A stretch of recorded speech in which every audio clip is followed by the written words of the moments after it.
Fala pessoal, tudo bem? Aqui quem fala é Jardel Antunes.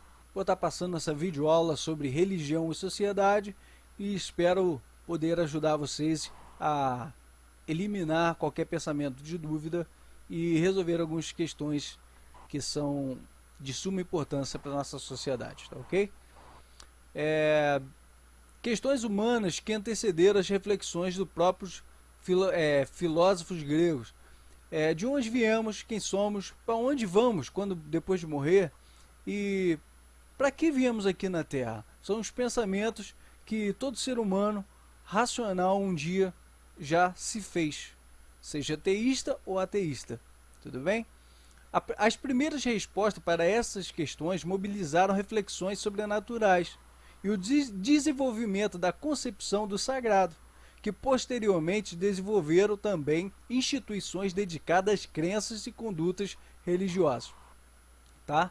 Nessa imagem aqui nós temos a reprodução digital de Catarruif, tá? Datada do ano 7500 a 4400 a.C., lá na Turquia. Foi uma das cidades mais antigas já registrada no mundo. A religião é uma obra humana através da qual é construído um cosmo sagrado. Peter Berger, que disse isso. As religiões constituíram sofisticados sistemas de crenças, relações sociais, padrões de comportamentos e rituais ao longo da história, e conforme os mais variados contextos culturais. Tá? Por que estudar a religião e suas várias manifestações? 1. Entender a diversidade, combater a visão da, entre aspas, superioridade sobre os povos com culturas diferentes da nossa e o julgamento segundo os quais são inferiores os comportamentos culturais que nos parecem, entre aspas, estranhos ou exóticos. Né? 2. Conhecer outra dimensão para se compreender e explicar a vida e o universo de diferentes aspectos do processo de relações sociais e culturais. Tá? 3. Compreensão do pensamento religioso como instrumento de dominação, de intolerância e também verificar os parâmetros do fanatismo religioso. 4. Constituição Federal, a liberdade do credo e do culto, segundo o artigo 5 do capítulo 1, inciso 6. Sociologia e religião. Já na era industrial, sociólogos passaram a desenvolver estudos sobre religião e concluíram que com o desenvolvimento da sociedade industriais, a religião tenderia a perder espaço para as outras atividades sociais.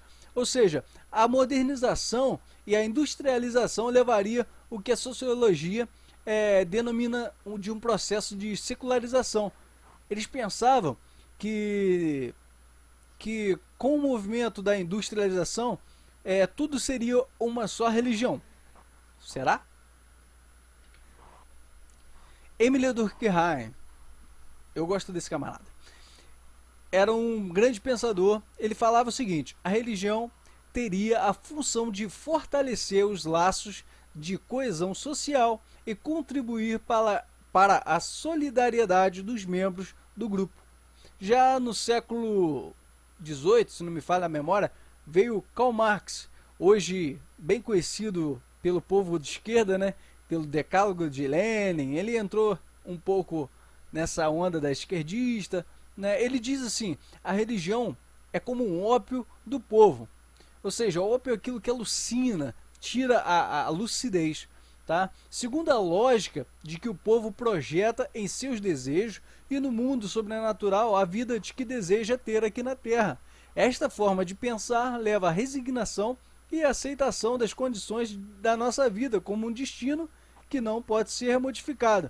Ou seja, Karl Marx acreditava que a religião fazia a pessoa pensar: bom, se eu sou pobre, se eu nasci pobre, eu vou ser pobre pro resto da vida. Ou seja, se eu nascer rico, eu vou ser rico. Ou seja, essas são as vontades de Deus. Então Karl Marx achava essas verdades como inadmissíveis. Então ele não acreditava nisso, ele acreditava que a religião era formador de idiotas. Ele acreditava que a religião deixava as pessoas alucinadas e nesse ponto cegas, ok? Vamos pular. Esse camarada é o camarada que eu aconselho vocês lerem o livro dele. Comprem porque é muito, muito, muito bom. Max Weber. Max Weber ele comparou as religiões orientais e ocidentais como objetivo de compreender as razões do desenvolvimento do capitalismo na Europa. Concluiu que o mundo oriental não oferecia as condições para esse tipo de organização econômica devido aos seus sistemas religiosos, que veremos mais adiante, tá? Os quais pregavam valores de harmonia com o mundo, de passividade em relação às condições de existência, ao contrário das religiões cristãs que incentivavam o trabalho e a prosperidade. Segundo eles, os protestantes, no século XV ali, eles possuíram um forte espírito de empreendedor, baseando na crença de que o trabalho estaria servindo a Deus. O enriquecimento e o sucesso material eram sinais do favorecimento divino, mas na verdade era o povo que estava trabalhando. Max Weber entendia isso. Então Max Weber entendia que a religião, principalmente a cristã, era muito importante para a sociedade desenvolvida. Tá ok? Aqui nós temos a tabela das religiões, das principais religiões, desculpa, o ano que foi fundada, os livros que eles usam, a quantidade numérica de membros e o que eles usam para adorar, se é no templo, no lugar e tal. Nós temos aqui o cristianismo, que foi fundado pelo movimento de Jesus entre o ano 27 e 30, mas só foi oficializada a fé verdadeira, genuína, no século 3, no início do século 3, no ano de 330, no início do século 4, perdão, no ano 330, por Constantino, tá ok? Seria hoje na faixa de 2 milhões de membros. Eles usam igrejas, catedrais, missões, templos, casas e etc. Temos o islamismo hoje como a segunda maior potência do mundo, tá? em religião, com cerca de 1,6 bilhões de pessoas. Isso é um número muito preocupante, porque o islamismo, como uma doutrina radical, ela é bem complicada ao cristianismo, porque são valores opostos. Temos o hinduísmo, que ninguém sabe quando surgiu, né? E tem hoje na faixa de 1 bilhão de membros. Temos o budismo, que foi aproximadamente 600 anos antes de Cristo. E o judaísmo, que é uma das religiões mais antigas, é uma vertente do povo hebreu, que é a principal religião monoteísta que existiu. Tá? Aqui está datada no ano 1000 a.C., mas nós sabemos que é muito mais que isso. É provavelmente no ano 1600 a 1700 e até 1900 anos antes de Cristo. E esse número aqui, 14,5 milhões, esse número está errado, é um número muito maior. Tá, ok? Aqui nós temos aqui no nosso globo aqui o percentual. Ainda dá para ver que o cristianismo é predominante no mundo inteiro, né? O islamismo está crescendo bastante ali no continente da África, ali, África maior ali, da parte de cima, superior ali, e na Ásia maior, tá? Que está crescendo o islamismo, tá? O hinduísmo ainda é bem pequenininho, o budismo ainda é bem pequenininho, e as religiões tribais nós temos aqui no Brasil algumas, para cima ali na Colômbia algumas, e lá em cima lá onde ninguém quer saber onde é. As principais religiões no Oriente, tá? Nós temos o taoísmo, criado por Lao Tse, que registrou seus ensinamentos no Tao Te Ching no século 3 a.C., ou seja, é antigo demais, tá? Resumindo, o taoísmo acredita que todo bem tem um pouco de mal e todo mal tem um pouco de bem, ou seja, que existe uma harmonia que em tudo existe uma perfeita harmonia, né, na natureza, na alma, na vida das pessoas, na sociedade, na história, no tempo, no espaço, tá? Existe essa filosofia que existe o bem, então tem que existir o mal, né, para manter o equilíbrio. Tem o confucionismo, criada no século 6 antes de Cristo por Kung Fu Tse, tá? Não é luta de Kung Fu, mas essa filosofia, essa religião, eles na verdade eles tratam como um, um respeito às tradições de Estado, além de defender a educação, a instrução e a moderação e a harmonia entre as pessoas. Ou seja, nada mais é do que um bom trato às pessoas, ser pacífico. Essa é uma religião que ainda predomina lá. Temos o xitoísmo, que é sem fundador, sem dogmas, nem doutrina, não tem nada, mas baseia-se num conjunto de mitos, de divindades, os caminhos, além dos ancestrais, cultos dos ancestrais e tal, tal, tal. Aqui não é importante nós falar. Nós temos aqui o sagrado Rio Grande, né, que é os hindus levam as pessoas lá para se banhar quando nascem, levam as pessoas quando recebem uma bênção para tomar banho naquele rio, mas é um rio extremamente podre, porque eles levam os seus defuntos e deixam lá no rio. Eles acreditam que aquele rio é sagrado e, por mais, eles conseguem beber e ingerir essa água. Isso é uma mentalidade religiosa. Para você que assistiu aí, pode ter feito carinha de nojo e tal, mas essa é a religiosidade deles, é o que eles acreditam ser, tá ok? Politeísmo hindu. Nós temos aqui Brahma, ou Brahma, para quem prefere, eu prefiro chamar Brahma, quem não gosta de tomar uma Brahma, né? Que é o criador dos cosmos e dos demais deuses, né? Ele é representado com várias faces, várias mãos, né?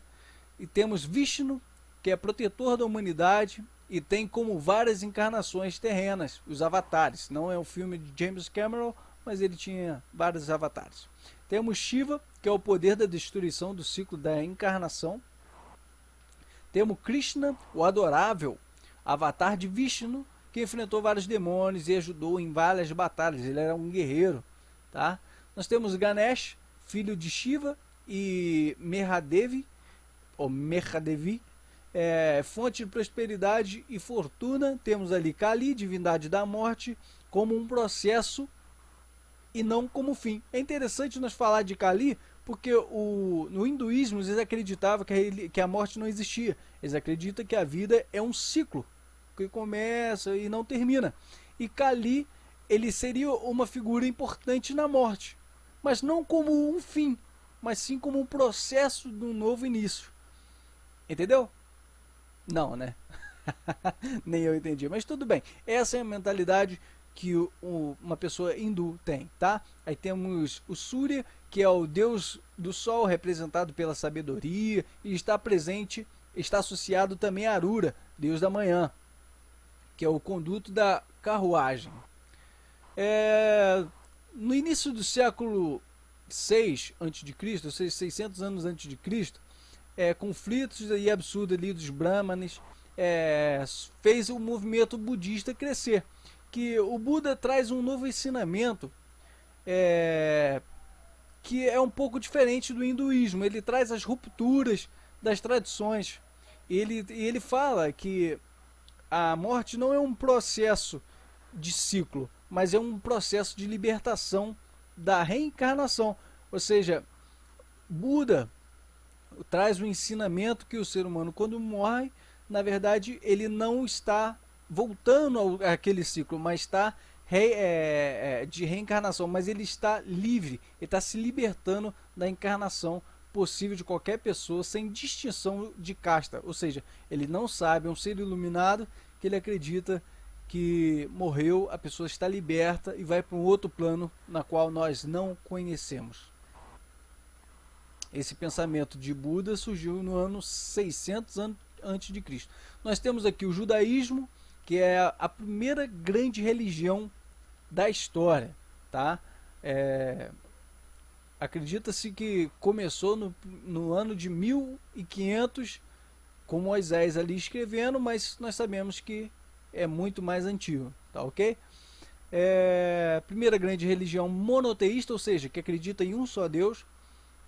Formação do legado seguido por cristãos islâmicos, que também acreditam num somente Deus, que por sinal é todos o mesmo Deus. A crença judaica na vinda de um Messias para conduzir a humanidade à salvação. O Antigo Testamento, nós temos ali o Pentateuco, que são os 5 primeiros livros da Bíblia, que foi escrito por Moisés, que é chamado Torá, que Torá em hebraico significa instrução ou lei de Moisés, tá ok? E tem o Talmud, que não está na Bíblia, mas toda a biblioteca e temos uma Talmud, que é um livro auxiliar ao Torá, que é um livro que vai falar sobre outros profetas, sobre os ensinamentos de Deus, que não está na Bíblia, tá ok? Temos aqui o cristianismo, a doutrina cristã, que ensina que Deus enviou à Terra seu Filho, Cristo, no caso Jesus Cristo, em Yehoshua, em hebraico, o Salvador, o qual foi morto a favor dos homens que estavam distanciando-se de Deus, mas que podendo obter a salvação por meio do sacrifício de Jesus Cristo. Ou seja, a ideologia cristã, eles reconheceram que era impossível ser fiel a Deus através dos ensinamentos do Torá.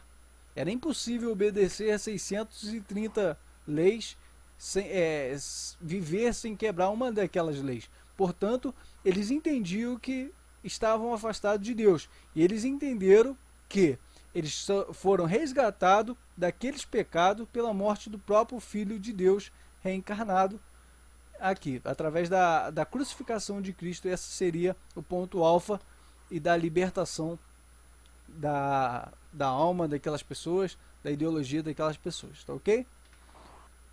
Aí nós temos as principais vertentes depois do cristianismo, tá? Nós temos ali no início do século, no primeiro século depois de Cristo, no início do primeiro milênio, a Igreja Católica Apostólica Romana. Temos a Igreja Católica Ortodoxa. Aí depois a Igreja se dividiu, temos a Igreja Anglicana. E no século XV, com o movimento dos reformadores da Igreja, com Lutero, Calvino, Exílio e entre outros reformadores, a Igreja se dividiu e criaram-se ali o movimento, a Igreja Luterana, a Igreja Presbiteriana, a Igreja Metodista, a Igreja Batista. No final dos anos 80, aqui no Brasil foi muito forte, nos Estados Unidos e no Brasil, e um pouco em Portugal, o movimento pentecostal, que eles davam ênfase em especial à experiência direta da pessoa de Deus através do batismo pelo Espírito Santo, tá? E no início dos anos 90 e no auge do final dos anos 90, as igrejas neopentecostais cresceram, que são as igrejas que hoje nós chamamos de igreja que todo mundo quer, né? Pula, Deus cura, Deus faz aquilo, Deus transforma, Deus, né? Essas igrejas nós vemos por aí que geralmente estão socadas de pessoas por um movimento neopentecostal, tá? E temos o cristianismo de fronteira. O que é isso? Algumas pessoas consideram como fé verdadeira, outras como seita. Eu particularmente fico neutro nisso, embora ali os mormons eu tenho minha dúvida, porque eles não colocam a Bíblia como livro cêntrico na vida do indivíduo. Os adventistas eu particularmente gosto muito, amo, tenho um carinho grande por vários adventistas, inclusive, né, tive oportunidade de trabalhar com alguns, fazer alguns projetos com alguns adventistas que eu gostei muito. E temos também os testemunhas de Jeová, nada contra também, nem nada a favor. Religiões do Oriente Médio. Islamismo. A sua origem baseia-se nos ensinamentos do profeta Maomé, tá? Isso no ano 600 depois de Cristo, tá? É sempre bom lembrar a data. Seu Deus é chamado de Alá, e seus seguidores são conhecidos como os muçulmanos. O livro do Corão, no caso está escrito Corão aqui, mas as pessoas falam ao Corão, tá ok? Sendo seus principais ensinamentos a onipotência de Deus e a necessidade da bondade, generosidade e da justiça entre as pessoas. A maioria dos muçulmanos está concentrada ali no norte e no leste da África, no Oriente Médio ali e no Paquistão, naquela parte de cima ali do continente africano, tá ok? Que eu mostrei anteriormente. As religiões de mais influência no Brasil, as religiões afro-brasileiras, temos o candomblé, que chegou no Brasil junto com os escravos, né, com os negros, trazidos nos navios negreiros na colonização do Brasil. Ali, né, eles trouxeram ali as suas divindades, que são chamados de orixás, e são representadas as principais nações africanas na língua Yorubá, né? Me desculpa a pronúncia, não sei se é isso, mas eu acho que é Yorubá. Suas cerimônias são realizadas em línguas africanas, acompanhadas de cânticos e de batuques, né? Seus adeptos associaram seus deuses a santos católicos, criando o que se conhece hoje como sincretismo religioso, tá? Isso foi criado de forma forçada mesmo, tá? Os padres naquela época forçavam a pessoa a crer no catolicismo romano, e os africanos por sua vez associaram um orixá a um santo, tá? Isso é muito triste de dizer, mas infelizmente aconteceu e nós não podemos negar esse fato histórico no nosso país, tá ok? Os orixás dão... O pessoal do candomblé, eles acreditam que os orixás dão proteção às pessoas, mas não determinam como essas devem agir e não castigam caso contrário ela cometam algo considerado incorreto para a sociedade, tá ok? Aí temos também a Umbanda, que é uma religião brasileira, resultado da fusão, ou seja, a junção de duas grandes religiões, o Cabula e o Candomblé, que é a crença europeia. O universo para os umbandistas é habitado por entidades espirituais, os guias, né, que entram em comunicação com as pessoas por intermédio dos iniciados ou médios. Os guias assumem formas como o caboclo, pombagira, preto velho ou outro. A Umbanda se propagou por toda a região do Brasil e é frequentada por pessoas de todas as classes sociais e de todas as origens étnicas, ou seja, de todas as classes sociais, ou seja, tem pobre, rico e miserável também, tá? E todas as origens étnicas, ou seja, tem branco, tem negro, tem índio, tá bem claro, pra gente não ficar com aquela coisa, associar a Umbanda a negro. A gente ainda no Brasil tem esse preconceito, ok? Vamos pular. As posições não teístas. Temos o movimento ateísmo, né, que é um pensamento ateísmo, que é a rejeição ou ausência da crença na existência de divindades e outros seres sobrenaturais. Surgiu na antiguidade greco-romana e ganhou maior espaço a partir do século XVIII, tá, com o surgimento das teorias anarquistas, liberais e socialistas, ou seja, esses pensamentos do século XVIII de ateísmo, na verdade, não foi um pensamento filosófico. Não, apesar de ser um pensamento, ele é filosófico, né? Mas esse pensamento ele teve como objetivo mais político, tá? Mais liberal, mais político, tá? Temos o agnosticismo, que é a visão de que a razão humana é incapaz de proporcionar fundamentos racionais suficientes para justificar o conhecimento da existência de Deus ou não. Dentro que o agnosticismo existem ateus agnósticos, que não são aqueles que não acreditam em uma divindade ou mais divindades existam, mas que eles não negam ou descartam a possibilidade de sua existência, ou seja, eles não acreditam, mas eles não descartam a existência daquilo que talvez não pode existir, ou seja, é um pouco meio incoerente. Se eu não acredito que algo existe, como eu ao mesmo tempo vou duvidar que aquele algo não pode existir, né? Fica aquela pergunta. O agnosticismo é uma coisa bem incoerente. Aqui nós temos a variação percentual dos ateus agnósticos no mundo, né? Que nós sabemos aqui que os ateus são minoria. Tá ok? Galera, por esse vídeo já ficou muito grande. Eu queria fazer com 15 minutos e a gente chegou a 25 minutos. No próximo vídeo eu vou estar falando um pouco mais. Espero ter ajudado. Se você gostou, dá uma curtida aí. E forte abraço. Até a próxima videoaula.